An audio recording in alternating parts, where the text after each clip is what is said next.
नमस्ते भक्तों। आज की इस वीडियो में हम आपके लिए लेकर आए हैं महादेव के एक ऐसे अद्भुत चमत्कार की कहानी जो आपको यह विश्वास दिला देगी कि भोलेनाथ आज भी अपने भक्तों के साथ हैं। यह कहानी है एक छोटे से बच्चे ईशान की, जिसकी मां को डॉक्टरों ने मृत घोषित करने की कगार पर छोड़ दिया था, लेकिन फिर हुआ कुछ ऐसा जिसकी कल्पना किसी ने नहीं की थी। क्या साक्षात शिव आए थे ईशान की मदद करने? जानने के लिए वीडियो को अंत तक जरूर देखें। हिमालय की तलहटी में बसा एक छोटा सा गांव, जहां चारों ओर हरियाली और शांति है। इसी गांव में छोटा सा ईशान अपनी मां के साथ रहता है। ईशान के पिता अब इस दुनिया में नहीं थे और उसकी मां मजदूरी करके उसे पालती थी। ईशान रोज सुबह उठकर गांव के पुराने शिव मंदिर जाता। वहां वह कोई बड़ी पूजा नहीं जानता था, बस एक लोटा जल चढ़ाता और कहता, भोले बाबा, मेरी मां का ख्याल रखना। वह मंदिर की सफाई करता और घंटों नंदी के कान में अपनी छोटी छोटी बातें बताता। अचानक गांव में एक भयानक बीमारी फैल गई। ईशान की मां भी इसकी चपेट में आ गई। घर में न तो पैसे थे और न ही कोई मदद करने वाला। डॉक्टर ने हाथ खड़े कर दिए और कहा, ईशान, तुम्हारी मां की हालत बहुत नाजुक है।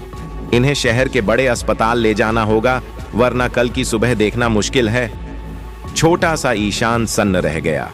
वह भागता हुआ मंदिर गया।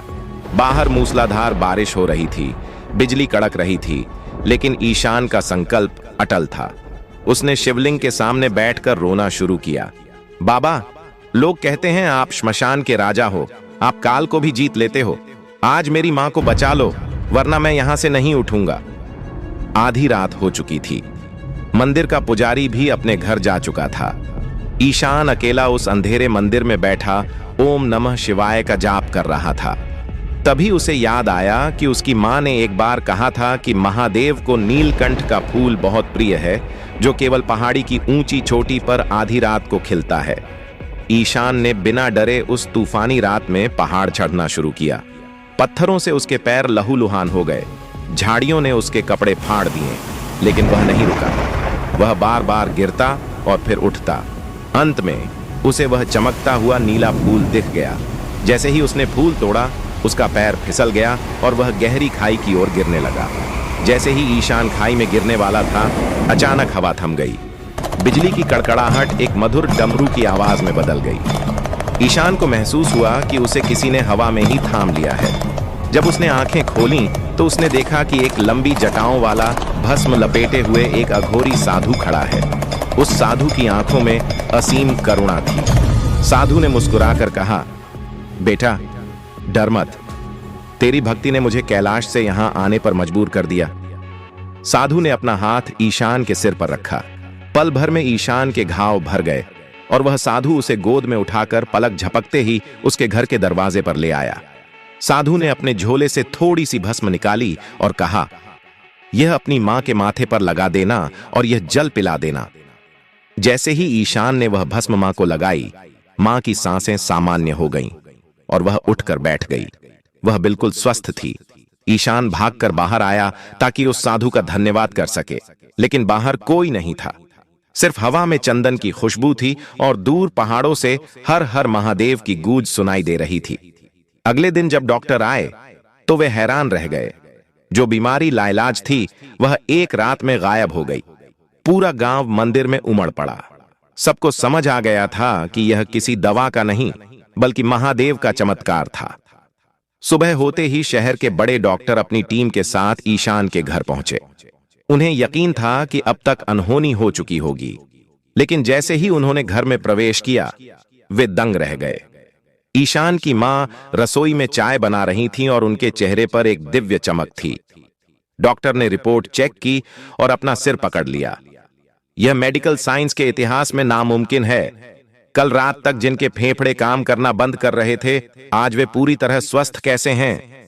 तभी गांव के सरपंच की नजर घर के बाहर कच्ची मिट्टी पर पड़ी। वहां किसी साधारण मनुष्य के नहीं, बल्कि बहुत बड्ढे और अलौकिक पैरों के निशान थे। वे पद चिन्ह ईशान की मां के कमरे से शुरू होकर सीधे उस पुराने शिव मंदिर की ओर जा रहे थे। पूरे गांव में शोर मच गया कि कल रात साक्षात कैलाशपति इस घर में आए थे। पूरा गांव ईशान के साथ दौड़ता हुआ मंदिर पहुंचा। ईशान के हाथ में अभी भी वह नीला फूल था जिसे उसने पहाड़ी से तोड़ा था। जैसे ही ईशान ने वह फूल शिवलिंग पर चढ़ाया, एक और चमत्कार हुआ।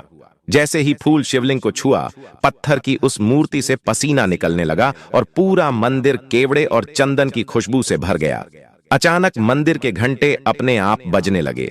ईशान ने देखा कि शिवलिंग पर ठीक उसी जगह एक खरोंच का निशान था, जहां कल रात पहाड़ से गिरते समय ईशान को चोट लगी थी। ईशान फूट फूट कर रोने लगा। बाबा, आपने मुझे बचाने के लिए खुद पर घाव सह लिए। गांव वालों को समझ आ गया कि महादेव ने न सिर्फ ईशान की मां को जीवन दान दिया, बल्कि उस नन्हे भक्त को खाई में गिरने से बचाने के लिए खुद उसे अपनी गोद में थामा था। उस दिन के बाद उस गांव 3 का नाम शिवपुर पड़ गया। वह छोटा सा मंदिर अब एक भव्य धाम बन चुका था। ईशान बद्दा होकर उस मंदिर का मुख्य सेवादार बना, लेकिन वह आज भी वही 8 साल वाला मासूम बच्चा था जो नंदी के कान में अपनी बातें कहता था। दोस्तों, ईशान की इस अटूट भक्ति ने तो महादेव को कैलाश से धरती पर आने पर मजबूर कर दिया। अगर आपको भी महादेव की इस महिमा पर विश्वास है तो कमेंट में हर हर महादेव लिखना न भूलें। और अगर आप चाहते हैं कि महादेव की कृपा हमेशा आप पर और आपके परिवार पर बनी रहे, तो इस वीडियो को एक लाइक करें और हमारे चैनल एपीएस चमत्कार को अभी सब्सक्राइब करके बेल आइकन दबा दें, क्योंकि यहां हम हर दिन लेकर आते हैं ऐसी ही चमत्कारिक और प्रेरणादायक कहानियां जो आपकी आत्मा को शिव से जोड़ देंगी। मिलते हैं अगली वीडियो में, तब तक के लिए महादेव आपकी रक्षा करे। हर हर महादेव।